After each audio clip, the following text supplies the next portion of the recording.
కఠినమైన శిక్ష రావాలి. ఒకసారి మామిడి గిరిధర్ గారు, సో ఈ ఎపిసోడ్ నుంచి జాతీయవాద ప్రభుత్వం నేర్చుకోవాల్సిన పాఠాలు ఏంటి? జాతీయవాదులు నేర్చుకోవాల్సిన పాఠాలు ఏంటి? భరత్జీ, మీకు కో ప్యానలిస్ట్ కి మీ ప్రేక్షకులందరికీ నమస్కారాలండి. సరే, మనకు ముఖ్యంగా మనం దీంట్లో చూసేది ఏంటంటే కనుక ప్రభుత్వ వైఫల్యాలు అన్నది తప్పకుండా ఉన్నాయి. దాన్ని ఎలా సరిదిద్దుకుంటారన్న విషయం మీరందరూ కూడా సూచనలు ఇస్తున్నారు. అది మనం చూడవలసిందే. కానీ జాతీయవాదులైనటువంటి వాళ్ళు వీళ్ళు ఒక పాజిటివ్ నేరేటివ్ ఎందుకు తీసుకురాలేకపోతున్నారు అన్న విషయంలో మనం అందరూ కూడా పునరాలోచించుకోవాల్సిన ఆవశ్యకత మన మీద ఉంది. ఎందుకంటే వాడు నెరేటివ్ సెట్ చేస్తుంటే దానికి మనం సమాధానాలు ఇచ్చుకుంటూ కూర్చున్నాము. టిష్యూ పేపర్ లాగా మనం పనిచేస్తున్నాం, ఆ చెత్తను కడడానికి మనం పనిచేస్తున్నాం. కానీ మన నెరేటివ్ మనం ఎందుకు ముందుకు తీసుకువెళ్ళలేకపోతున్నాం అన్నది పెద్ద విషయం. నేను కొన్ని పేర్లు చెప్తాను మీకు. శ్రీపూర్ణ ఎస్ రావు, ఇతను అరెక్టస్ అన్నటువంటి కంపెనీ స్టార్ట్ చేశాడు. సూడో శాటిలైట్లు తయారు చేస్తున్నాడు. రాకేష్ చోప్దర్, ఆజాద్ ఇంజనీరింగ్ హైదరాబాద్ లోనే ఉంది. అతను రీసెంట్ గా 4 రోజుల క్రితం అతను turbojet engine 350 kilo thrust turbo engine ని తయారు చేశాడు. ఇతను 10th డ్రాప్ అవుట్. వాళ్ళ తండ్రి యొక్క చిన్న వెల్డింగ్ షాప్ లో అతను చేరి ఈరోజు మనకు హెచ్ఏఎల్ దగ్గర నుంచి తీసుకుని, మనకు రోల్స్ రాయ్స్ దగ్గర నుంచి తీసుకుని కాంపోనెంట్స్ తయారు చేసేటువంటి కంపెనీని తయారు చేశాడు. జయంత్ ఖత్రి, సౌరవ్ చౌదరి, అపోలిని డైనమిక్స్, వాళ్ళు ఇంకా కాలేజ్ నుంచి బయటకు వచ్చి సంవత్సరం కూడా అవ్వలేదు. వాళ్ళు బిట్స్ పిలానీ హైదరాబాద్ క్యాంపస్ లో నుంచి వాళ్ళు ఈ రోజు ఇరాన్ లో ఉన్నటువంటి షహీద్ 136 డ్రోన్ కంటే 3.5 రెట్లు వేగంగా వెళ్లి రడార్ చిక్కకుండా కొట్టగలిగినటువంటి డ్రోన్స్ వాళ్ళు తయారు చేస్తున్నారు. నికంజ్ పరాశర్, మృదుల్ బాబర్ అన్నటువంటి వీళ్ళు సాగర్ డిఫెన్స్ అనేది తయారు చేశారు.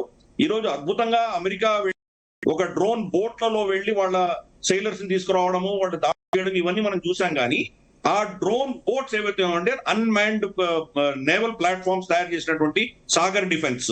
తర్వాత మనకు సౌరవ్ ఝా, ఇతను వచ్చేసి డీప్ ప్రొపల్స్ అన్నది మనకు హైపర్సానిక్ మిసైల్ కి కావాల్సిన ప్రొపల్షన్స్ ఇస్తున్నాడు. అతను లేటెస్ట్ గా ఒక 5 కిలో న్యూటన్ భారతదేశంలో తయారు చేసినటువంటి ఇంజిన్ తయారు చేశాడు. జేమ్స్ సోలమన్, తర్వాత హీరామత్ అన్నటువంటి వీళ్ళు హోలీ స్పేస్ అని తయారు చేశారు. ఇది డైరెక్టెడ్ ఎనర్జీ వెపన్స్ అంటే లేజర్ వెపన్స్ తయారు చేస్తున్నారు. గౌరవ్ అచా, తర్వాత సత్యప్రత సతపతి, వీళ్ళిద్దరూ భువనేశ్వర్ లో బాన్వి అన్న కంపెనీ స్టార్ట్ చేసి ఒక మనిషి ఎత్తు 200 కిలోల మోసుకు వెళ్లి కొండల్లో తక్కువ ఆక్సిజన్ ఉన్నటువంటి ప్రాంతంలో, కార్లు వెహికల్స్ వెళ్ళలేనటువంటి ప్రాంతాల్లో మన సైనికులకు కానీ అక్కడ వాళ్ళకు సామాన్ చేరవేయడం కానీ లేదా అక్కడ ఏమైనా క్షతగాత్రులు తీసుకొచ్చేటువంటి డ్రోన్లు తయారు చేశారు. వీళ్ళందరూ జెన్సీ. ఇది రియల్ జెన్సీ. జెన్సీ ఇది. దీన్ని మనం ముందుకు తీసుకెళ్ళట్లేదు. ఇటువంటి వాళ్ళకి మనం ఎందుకు కవరేజ్ ఇవ్వట్లేదు? వీళ్ళు చేస్తున్న అద్భుతాలను మనం ఎందుకు ముందుకు చూపించట్లేదు? అక్కడ నెగటివ్ ఏ న్యూస్ ఉంటే ఆ నెగటివ్ న్యూసే న్యూస్ అని మనం ఎందుకు ఫిక్స్ అయ్యాం? భరత్జీ, మనకు కొన్ని సంవత్సరాల క్రితము ఇజ్రాయెల్ లో జెరూసలేం లో టెల్ అవీవ్ లో ఒక బస్ లో బాంబు పేలి 20-25 మంది పిల్లలు చనిపోయారు. సూసైడ్ అటాక్ జరిగింది. సూసైడ్ అటాక్ జరిగితే మరుసటి రోజు హెడ్ లైన్స్ లో ఇజ్రాయలీ సైంటిస్టులు ఎంత అద్భుతాలు సృష్టించారో, వాళ్ళు ఒక స్పెషల్ టైప్ ఆఫ్ పొటాటోని నీళ్లు లేకుండా ఎలా ప్రొడ్యూస్ చేయగలిగారు అన్నది హెడ్ లైన్స్ లో వేస్తున్నారు. మొత్తం న్యూస్ పేపర్ లో ఫస్ట్ పేజ్ ఎక్కడా లేదు, 3వ పేజీలో చిన్న న్యూస్ వార్త ఇచ్చారు. ఇలా సూసైడ్ అటాక్ జరిగింది, 25 మంది పిల్లలు చనిపోయారని రాస్తున్నారు. అంటే ఆ దేశంలో పాజిటివ్ ని వాళ్ళు సెలబ్రేట్ చేస్తారు. మన దేశంలో ఎంత నీచ నికృష్టపు పరిస్థితి ఉందో మనం చూస్తే కనుక ఈరోజు ఏ న్యూస్ పేపర్ తీసినా పై నుంచి కింద దాకా హెడ్ లైన్స్ అన్ని కూడాను నెగిటివ్ న్యూసే ఉంటుంది. నెగిటివ్ న్యూసే మనకి న్యూస్ అని ఫిక్స్ అయ్యాం. అందుకనే జాతీయవాదులు చేయవలసింది ఏంటంటే, ఇది చాలా కఠినమైన విషయం. ఎందుకంటే ప్రజలలో నెగిటివిటీ అన్నదే చాలా ముందరకు పెడుతుంది. కాబట్టి విచ్ఛిన్నకర శక్తులు దాని విభేదాలు తీసుకొచ్చేటువంటి నేరేటివ్ ఎక్కువ పెడుతుంది. కాబట్టి చాలా కృషి చేయవలసిన పని. మనం ఎంతో కృషి చేస్తే గానీ ఈ పాజిటివ్ అంశాలను ముందుకు తీసుకువెళ్ళలేము. మనకు ఫస్ట్ స్వబోధ లేదు, మన గురించి మనకు తెలియదు, మన దేశంలో జరుగుతున్నటువంటి అద్భుతాల గురించి మనకు తెలియదు. ఎంతమంది నిజంగా కుషా మిసైల్ టెస్ట్ కవర్ చేశారు? ఎన్ని మన తెలుగు ఛానల్స్ కవర్ చేశారు చెప్పండి. మీరు కవర్ చేశారు నాకు తెలియదు. కానీ కుషా టెస్ట్ ని న్యూస్ లో ఏదో చదువుంటే ఒక 1/2 సెంటెన్స్ చదువు ఉండొచ్చు. కుషా టెస్ట్ ని ఈ రోజు మాక్సిమం న్యూస్ కవరేజ్ పాకిస్తాన్ లో ఉంది. ఎందుకంటే మనం S-400 కి తీటుగా కానీ కౌంటర్ మిసైల్స్ మనం తయారు చేసుకోగలుగుతున్నాం. M1 టెస్ట్ అయింది, M2 M3 వచ్చేసరికి ఆల్మోస్ట్ 500-600 కిలోమీటర్స్ దూరం దాకా ground to surface to air missile చేసుకుంటున్నాం. ఇంత అద్భుతం మన దేశంలో జరుగుతుంటే దాని గురించి మన మీడియా కవర్ చేయదు. అందుకని జాతీయవాదుల మీద ఈ బాధ్యత ఉన్నది. ప్రభుత్వం ఏం చేస్తోంది, మన యంత్రాంగం ఏం చేస్తోంది, మన సైంటిస్టులు ఏం చేస్తున్నారు, మన రియల్ జెన్సీ ఎవరు, వీళ్ళు ఏం చేస్తున్నారు, దీనిని ముందుకు తీసుకువెళ్ళవలసిన బాధ్యత మనం అందరి మీద ఉంది. తప్పిదాలు జరుగుతున్నాయి. దీని గురించి చర్చించే దాంట్లో చాలా ఉంది. మనం చర్చిస్తే కనుక అఫ్ కోర్స్ దీంట్లో ప్రభుత్వ వైఫల్యం కూడా ఉంది. 19 జూలై రాత్రి వరకు ఎవరు లేరు, మనకు జంతర్ మంతర్ లో ఎవరు లేరు, వాళ్ళకి సపోర్ట్ కూడా లేదు. ఇన్ఫాక్ట్ 20 పొద్దున మనకు సోనం వాంగ్చుక్ ట్వీట్ లో కూడా 3 అంశాలు అతను లేవనెత్తాడు.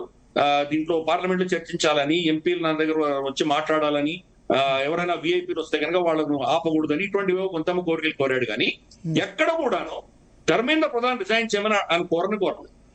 కాబట్టి మనం అర్థం చేసుకోవాలి, 20 పొద్దున ఎప్పుడైతే మనకు డింపుల్ యాదవ్, తర్వాత మనకు మనీష్ సిసోడియా వీళ్ళు బరిలో దిగారో, మొత్తం అక్కడ ఉన్న వాళ్ళందరూ కూడా పొలిటికల్ క్రౌడే తీసుకొచ్చారు. పొలిటికల్ క్రౌడ్ వస్తుంది అని చెప్పి మరి అమెరికన్ ఎంబసీకి ఎలా తెలుసు? 17 జూలైనే వాళ్ళు ఎందుకు అడ్వైజరీ ఇష్యూ చేశారు? 20, 21 2 రోజులు మీరు జంతర్ మంతర్కి వెళ్ళకండి అని ఎందుకు అడ్వైజరీ ఇష్యూ చేశారు? ఎందుకు జమాతే ఇస్లామీ బంగ్లాదేశ్ దీన్ని సమర్థిస్తూ వాళ్ళు దాన్ని ట్వీట్ చేశారు, వాడు ఆఫీషియల్ డాక్యుమెంట్ రిలీజ్ చేశారు. మనకు తెలుసు జమాతే ఇస్లామీ బంగ్లాదేశ్ వచ్చేసి పాకిస్తాన్ యొక్క తొత్తు. అది పాకిస్తాన్ ని ఈస్ట్ పాకిస్తాన్ గా కోరుకునేటువంటి శక్తి. మరి 400 పైచిలకు మనకు హ్యాండిల్స్ ని ప్రభుత్వం ఎందుకు బ్యాన్ చేసింది? పాకిస్తాన్ నుంచి ఎందుకు ఈ నేరేటివ్ నడుస్తాం? కాబట్టి ఈ శక్తులు ఏమున్నాయో దాన్ని కంట్రోల్ చేయవలసిన బాధ్యత ప్రభుత్వానికి ఉండింది. ఇంటెలిజెన్స్ ఎక్కడో జాప్యం జరిగిందని మనం ఒప్పుకోవాల్సిందే. 20 పొద్దున వీళ్ళందరూ డింపుల్ యాదవ్, మనీష్ సిసోడియా వీళ్ళు కెమెరాలు, వీడియోలు, ఫుటేజ్లు వచ్చిన తర్వాత వాళ్ళ ఏసీ కార్లలో కూర్చొని వాళ్ళు వెళ్ళిపోయారు. వాళ్ళు వెళ్ళిపోగానే వాళ్ళ కేడర్ విధ్వంసం సృష్టించారు.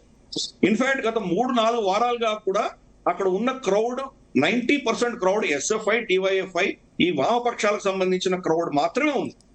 మిగతా మనకు తెలుసు వాళ్ళు ఎటువంటి స్టేట్మెంట్స్ ఇష్యూ చేస్తున్నారో. మనకు ఇక్కడ కొంతమంది మన ప్యానలిస్ట్ కూడా దాని గురించి చెప్పారు. సంసద్ భవన్ ఉఖాడ్ దియా జాయేగా, Nepal will make it into Nepal. ఇది పోలీసులు కాదు, ఆర్ఎస్ఎస్ గూండాలు అని చెప్పి దిక్కేనే స్వయంగా చెప్పాడు. మేరా లింగ్ మేరా మర్జీ, తర్వాత సీతాకా పతికా నామ్ లేతే హే ఆర్ నీతాకా పతికా కామ్ కర్తే హే. అమ్మవారిని అయ్యవారిని ఎందుకు దీంట్లో, సీతమ్మవారిని రాముల వారిని ఎందుకు లాగాలి దీంట్లో? అంబానీకి ఏం సంబంధం? అలాగే మనకు అల్లాహీ రహేగా, అల్లాహకి నీటికి ఏంటి సంబంధం? అలాగే మోదీ రామ్దేవ్ ని వీళ్ళిద్దరిని కూడా నపుంసల కింద వాడు చిత్రీకరించి మాట్లాడినటువంటి అంశం. మనకు దీని పేరేంటి, మన పాలస్తీనా ఫ్లాగ్ పట్టుకొని తిరగడం. అలాగే బ్రాహ్మణవాదికి దీనికి ఏంటి సంబంధం? సో ఇక్కడ అంతా ఏంటంటే పాపం ధర్మేంద్ర ప్రధాన్ ఇప్పుడు బీసీల గురించి మాట్లాడేవాళ్ళు ధర్మేంద్ర ప్రధాన్ ఓబీసీ రైట్స్ గురించి మాట్లాడే ఒక ఓబీసీని బలిపశువు చేశారు. చాలా మంది తెలియదేమో. ధర్మేంద్ర ప్రధాన్ ఉంటే మరి ఏమనుకుంటారో ఏందో, ఆయన అప్పర్ క్యాస్ట్ అనుకుంటారేమో. ఓబీసీ రైట్స్ గురించి మాట్లాడేవాళ్ళు మాట్లాడాలి. ప్రెస్ మీట్లు పెడతారు కదా, ఒక ఓబీసీని బలిపశువు చేస్తారా అని. మరి ఇక్కడ బీసీ సంఘాలు పెట్టే చూడాలి. మరి చూద్దాం. మోదీ గారు బ్రాహ్మణవాది అని చెప్పారు వీళ్ళు. మోదీ గారే బ్రాహ్మణుడు వాళ్ళు చిత్రీకరించారు, ఓబీసీ కాదు. సో అందుకని అక్కడ ఉన్నటువంటి క్రౌడ్ అందరూ కూడాను ఇటువంటి రిఫ్రెష్ క్రౌడ్ ఒక జేఎన్యూలో మాత్రం, అంటే మనకు జంతర్ మంతర్లో మాత్రమే కనిపించింది. దేశవ్యాప్తంగా ఈ సిజేపీకి సంబంధించి ఎటువంటి మూవ్మెంట్ లేదు. సిజేపీకి 2-3 తప్ప ఎవరు లేరు. సౌరదాసును, తర్వాత మనకు విజయ్ దహియా, తర్వాత మనకు అభిజిత్ దిప్కేని మనకు విజయ్ దహియాని వాళ్ళు సస్పెండ్ చేశారు, అక్కడికి తీసేశారు. బర్గర్లు తింటుండగా మనం సస్పెండ్ చేశారు, అది వేరే విషయం. కానీ వీళ్ళకి ఈ 3 తప్ప ఎవరు లేరు, వాళ్ళకి క్యాడర్ లేదు, అది రిజిస్టర్డ్ బాడీనే కాదు. కాబట్టి ఇంత పెద్ద ఎత్తున ప్రజలు వచ్చారంటే అదేదో కాక్రోచ్ జనతా పార్టీ కోసం రాలేదు. వాళ్ళు వచ్చింది ఈ పొలిటికల్ యాక్టివిస్ట్ మాత్రమే వచ్చారు. ఇది ఏం జరిగింది అన్న చర్చ కంటే కూడా ఎందుకు చేశారు అన్న చర్చ చాలా కీలకం. ఎందుకు చేశారు అన్న విషయం కూడా మనకు తెలుసు. పార్లమెంట్ లో 2 చట్టాలు వస్తున్నాయి. వందే మాతరాన్ని గౌరవించకపోతే మీకు శిక్ష ఉంటుంది. 2 FCRA చట్టం. FCRA ధనాలతోటి బతికేటువంటి జీవులు చాలా మంది ఉన్నారు, ఆందోళన జీవులు. వాళ్ళ ఈరోజు మొత్తం వాళ్ళ ఫండింగ్ అంతా కట్ అవ్వబోతోంది, వాళ్ళ జీతాలు పోతున్నాయి. అందుకని ఆబ్వియస్లీ వాళ్ళకి కాలుతుంది కాబట్టి వాళ్ళు ఇవన్నీ మొదలు పెడతారు. ఇది కీలకమైన విషయం. రెండవది, ప్రతి పార్లమెంట్ సెషన్ ముందర కూడా ఏదో విధమైనటువంటి విధ్వంసం సృష్టించాలి, ఏదో విధంగా దాన్ని ఆపాలి, ఏదో వాళ్ళకి ఒక ఈవెంట్ కావాలి. ఈ సంవత్సరం వాళ్ళకి ఏమీ లేదు కాబట్టి సడన్ గా సిజేపీని వాళ్ళు హైజాక్ చేశారు. నిజంగా నీటి మీద అంత చిత్తశుద్ధి ఉంటే కనుక రాహుల్ గాంధీ ఇన్ని ఊర్లు తిరగకుండా ఇక్కడ ధర్నాలు చేసి ఉండేవాడు. ఆపోజిషన్ పార్టీ చేయవలసింది సిజేపీ చేస్తోంది కాబట్టి ఎక్కడ సిజేపీ పాపులర్ అయితే వీళ్ళు ఇర్రెలవెంట్ అవుతారు అన్న భయంతో సడన్ గా దీన్ని వాళ్ళు హైజాక్ చేశారు.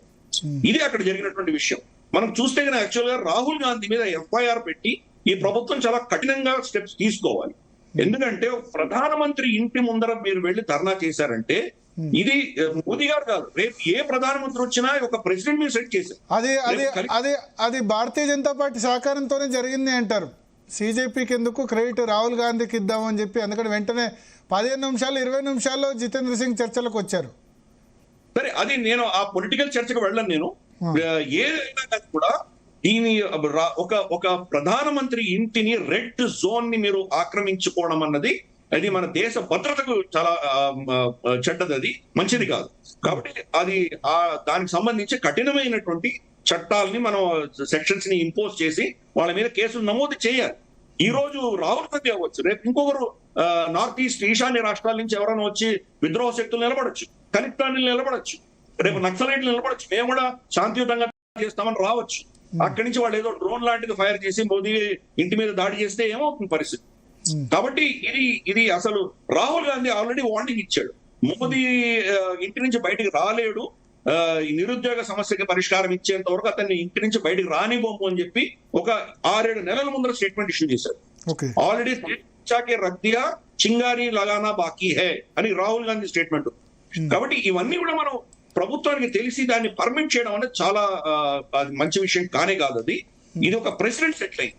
ఈ ప్రెసిడెంట్ సెట్ అయితే కనుక ఫ్యూచర్ లో మన మళ్ళీ పునరావృతం అయ్యేటువంటి ప్రమాదం ఉంది. కాబట్టి మీరు అడిగిన ప్రశ్నకు జాతీయవాదులు ఎక్కడ మనం ప్రభుత్వాన్ని సమర్థించాలో అక్కడ సమర్థిస్తాం, ఎక్కడ వాళ్ళు తప్పులు చేశారో వాళ్ళ తప్పుల్ని చూపెట్టడం కూడా మన బాధ్యత. ఈ రోజు ప్రభుత్వం ఇది తప్పు, రాహుల్ గాంధీ లాంటి వాళ్ళని ఈ ర్యాలీని పర్మిట్ చేయడం చాలా తప్పు, ఇంటెలిజెన్స్ ఫెయిల్యూర్ మనం ప్రభుత్వం యాక్సెప్ట్ చేయాలి. 19 జూలై రాత్రికి ఏమీ లేనటువంటి వాళ్ళు 20 పొద్దున వస్తున్నారు అంటే కనుక ఒకసారి అలా జరగలేదు కదా, దానికి వెనకాల ప్లానింగ్ చాలా ఉంటుంది. కాబట్టి ఆ ప్లానింగ్ వీళ్ళు ఎందుకు ఇంటెలిజెన్స్ వర్గాలు పసిగట్టలేదు, పొలిటికల్ యాక్టివిస్టులు ఎందుకు వీళ్ళు పసిగట్టలేకపోయారు అనేది పెద్ద ప్రశ్న.